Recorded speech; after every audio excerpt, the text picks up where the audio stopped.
After his romantic eye contact with Yixian, Baizhe finally agreed to release Mu Yun. Baizhe praised Yixian, expressing his admiration for finding someone stronger than him. In response, Dean Li introduced Yixian as a skilled swordsman but with a broken dantian. Reacting to this, Mu Yun questioned whether Yixian was the person considered as trash by the Kungmu Academy. Upon hearing Mu Yun's comment, Yi Ling retorted by calling Mu Yun the actual trash and declared that she would no longer be cooking for him. Observing Mu Yun, who was pleading for forgiveness from Yi Ling, Baizhe inquired about his identity. The dean responded, stating that Mu Yun possessed impressive physical abilities but seemed to be retarded. Both students became concerned about their future interactions with the fool. The dean then addressed them and suggested that since they were now acquainted, it would be advantageous for them to run errands together and further familiarize themselves with one another. Later on, in the capital's market, the trio found themselves amidst a bustling crowd of people. Mu Yun commented that the market was pretty crowded and expressed his desire for Linger and the others to accompany them. Approaching Yixian, Mu Yun mentioned that Linger was cheerful and cute, and he admitted to having an admiration for her.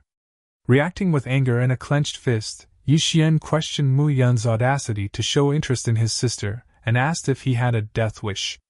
Mu Yun quickly clarified, stating that his admiration for Linger was of a friendly nature. Changing his target, Mu Yun turned to Baizhe and asked how he had been fooled by old man Ji. Baizhe happily replied, explaining that Master Ji had praised him as one of the world's top martial artists and had emphasized the importance of his role in maintaining peace in Jiang. As Yixian started to walk away, Mu Yun asked Baizhe if he genuinely believed what Dean Ji had told him. Baizhe innocently replied that he indeed believed what he was told.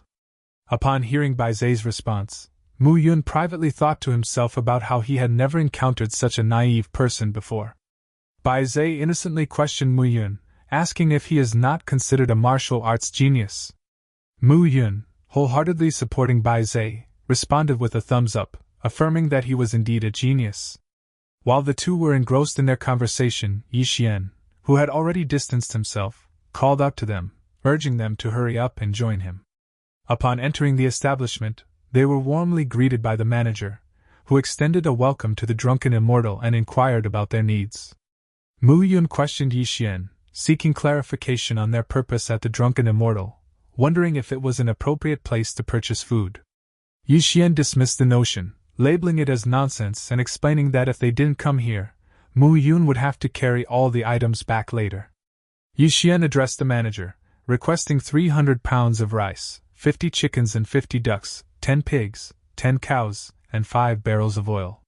Pretending not to know Yixian, Mu Yun nervously guided Baizhe away from them as Yixian began listing the items they needed. Upon hearing Yixian's inquiry, the manager questions if he has come to start a confrontation. Yixian, wearing an air of confidence and presenting his VIP card, asks if he can make a purchase. Seeing this, the manager nervously acknowledges Yixian's request while unintentionally revealing his secret mirror as his hat falls off. Yixian, handing over the money to the manager, states that the payment should be sufficient and requests that the item be delivered to him at Kanglin Academy. Receiving the money nervously, the manager assures Yixian that they will ensure everything is taken care of. While making their way back to the academy, Mu Yun remarks on the swift change in the manager's demeanor, finding it amusing. Teasing Mu Yun, Yixian reminded him of how quickly his expression transformed when he pretended not to recognize Yixian earlier. While they were engrossed in their conversation, a sudden shout reverberated throughout the streets, announcing the visit of the Tang dynasty and instructing unrelated individuals to maintain distance. In the middle of the road, there was a notably tall carriage being escorted by guards mounted on wolves. These guards wore sadistic smiles as they mercilessly whipped those within their reach. One of the escorts targeted a girl, causing her to stumble and fall. While observing the girl, the guard commanded his wolf to bite off her head, claiming that the bastards of the Jiang country would reward such an act. Upon hearing this, the wolf prepared to pounce on the girl. However, Yixian swiftly intervened, delivering a powerful punch that sent the wolf crashing to the ground. As the girl observes her savior, Yixian expressed his displeasure by remarking them as a bunch of beasts, calling them out for daring to rampage in the country of Jiang. Witnessing the defeat of his companion, the guard called out to his wolf with concern. Watching this, Mu Yun voiced his concern to Yi Xian, questioning his impulsiveness in confronting a visitor from the Tang dynasty. Hearing this, Bai Zai challenges the consequences of provoking the Tang dynasty, emphasizing the severe repercussions of mistreating the people of Jiang. After tearing a piece of cloth and approaching the girl, Yi Xian offered words of reassurance, advising her not to fear and assuring her that everything would be fine. Grateful for being saved, the girl expressed her thanks to Yi Xian. Holding his wolf by his side, the guard called out to Yi Xian, confronting him for daring to take the life of his wolf. Angered, the guard rallied his companions, urging them to avenge their fallen comrade by attacking Yi Xian. Yi Xian instructed Mu Yun to ensure the child's safety while he dealt with the situation. With a remarkable leap, he delivered a powerful punch to one of the guards. Mu Yun, captivated by Yi Xian's fight, acknowledged the impulsiveness of his actions but admits to feeling a thrill of excitement from it. Shortly after Mu Yun made this remark, Bai Zai swiftly joined the battle, instructing Mu Yun to look after the girl while he provided assistance. Reacting with frustration, Mu Yun calls out Bai Zai for stealing his line. After expressing his thoughts, Mu Yun cleared his throat and kindly offered to accompany the girl on her way home. Returning to the fight, Yi Xian swiftly disabled one of the duos with a skilled kick. Sensing another guard preparing to strike Yi Xian, Bai Zai swiftly intervened, delivering a powerful blow that brought the assailant down. With a sense of pride and camaraderie, Bai Zai expressed the importance of facing battles together. Acknowledging Bai Zai's support, Yi Xian exchanged a fist bump with him and declared their determination to demonstrate to the Tang dynasty that Jiang should never be underestimated. Approaching the scene were Jiang's security forces, who promptly issued orders to halt the disturbance. Amidst the chaos, the last escort guard fled from Yi Xian and Bai Zai, who stood amidst the casualties, ready to face any further challenges. Upon reaching the security forces, the escort guard expressed disappointment, emphasizing their intention to foster friendly relations between the two countries but encountering mistreatment. The leader of the security assured the escort guard that a thorough investigation would be conducted to provide a clear and satisfactory response. One of the security personnel informed their leader that Yi Xian was the individual who was known to be a trash. Hearing this, the leader questioned if Yi Xian was indeed the trash who was rejected by the Kangmu Academy. Following this, he expressed his disappointment in the declining standards of Kanglin Academy for accepting such students. Hearing this remark, Bai Zai challenged the leader, daring him to repeat his words.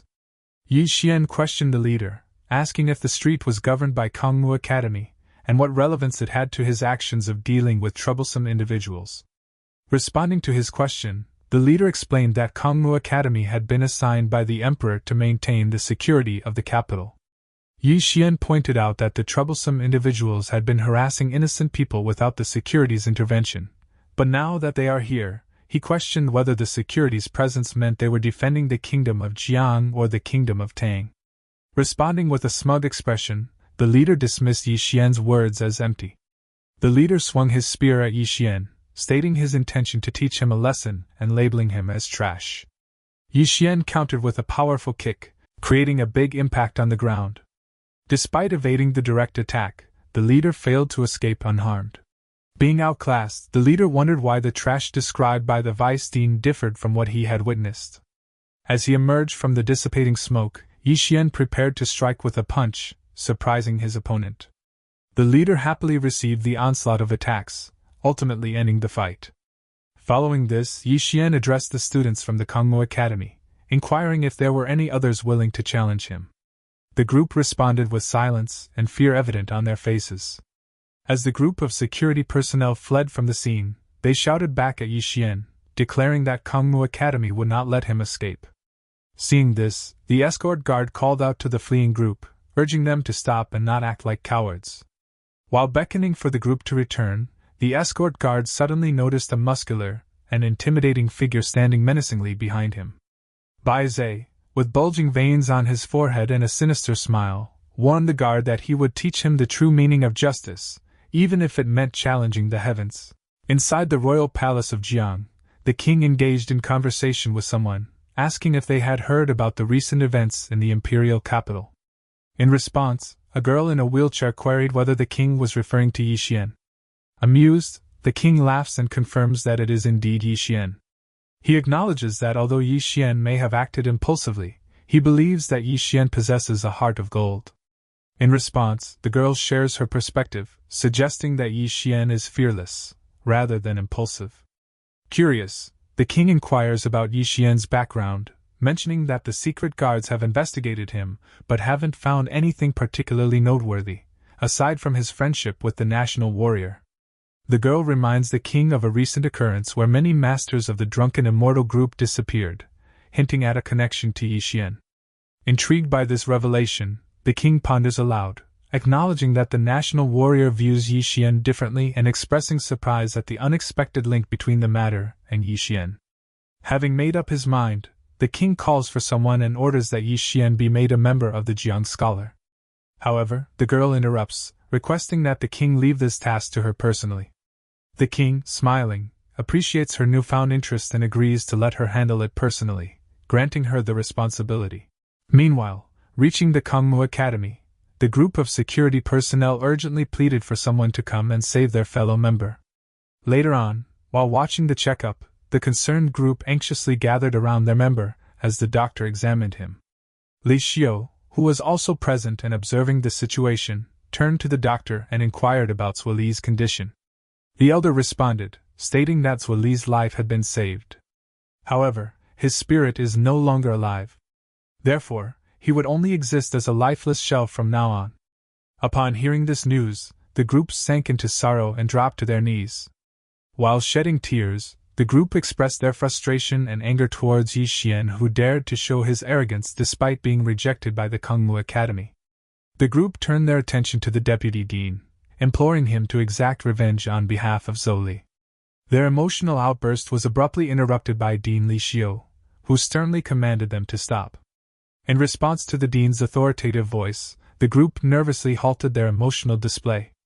Dean Li Xiu's face contorted with anger as he expressed his determination to address past grievances with Kanglin and Yi Xian.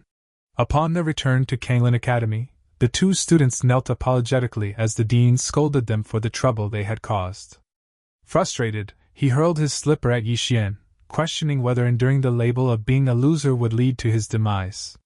Yi Xian swiftly caught the slipper, firmly expressing his belief in confronting and overpowering bullies to earn respect. As Yi Xian spoke, Bai Zhe fully supported his viewpoint and agreed with his words. Bai Zhe clenched his fist and passionately described his own encounter with a monster in Mount Mang, conveying his belief that running away or showing weakness will only exacerbate the threat. Instead, he advocates for confronting the challenge head-on and asserting dominance, suggesting that by demonstrating greater cruelty and strength, the opposition will yield and be intimidated. As Bai Zhe delivered his impassioned speech, a powerful weapon suddenly hurtled towards him with lightning speed, striking him directly in the face. The dean dismissed the incident, adamantly rejecting their reasoning and questioning whether he needed to be educated by their group. In the blink of an eye, Yi Xian moved behind the dean and began massaging his shoulders with an awkward smile. He jokingly pondered how they could dare to educate the dean, suggesting that they temporarily withdraw and return when they had grown stronger. The dean stared at Yi Xian, his face contorting into a sarcastic expression as he praised his talent for massaging. Interrupting their conversation, the girl from earlier interjected, expressing her agreement with Yi Xian's sentiments. She questioned the significance of Emir Tang and Kangmu Academy to Elder Ji. Dean Ji fixed a serious gaze on the uninvited girl as she addressed him familiarly, noting his unpretentious nature despite not having seen him in a long time. Intrigued by her intentions, the dean inquired whether the girl, whom he referred to as Master Lu, was affiliated with Kangmu Academy or the Tang dynasty. Master Lu, wearing a gentle smile, clarified that her presence was not for the sake of Kangmu Academy or the Tang dynasty, but rather for Yi Xian, whom she pointed at. One of the maids approaches Yi Xian and presents him with a token on behalf of her lady, mentioning that it was given by the king. Master Lu, with a smile on her face, informs Yi Xian that she has been ordered by the king to make him a scholar of the country. Overhearing this, Yi Ling excitedly exclaims that his brother has become a country scholar. Starting with a smirk, Yi Xian approaches the girl and confronts her, expressing his skepticism. He questions whether the king intends to manipulate the Kanglin Academy by using him as a tool. In response to Yi Xian's unauthorized approach, The maid readies her weapon and points it at Yi Xian's neck, prepared to defend her lady. However, Anji intervenes by pointing her sword at the maid's neck and instructing her to stay away, reminding everyone that fighting is not permitted in the Kanglin Academy. Following this, the girl compliments Yi Xian for being smart, engaging in a conversation with him while their faces are close. Angrily, the dean interrupts them, questioning if they are there to exchange information or engage in a romantic encounter, remarking that they are almost kissing.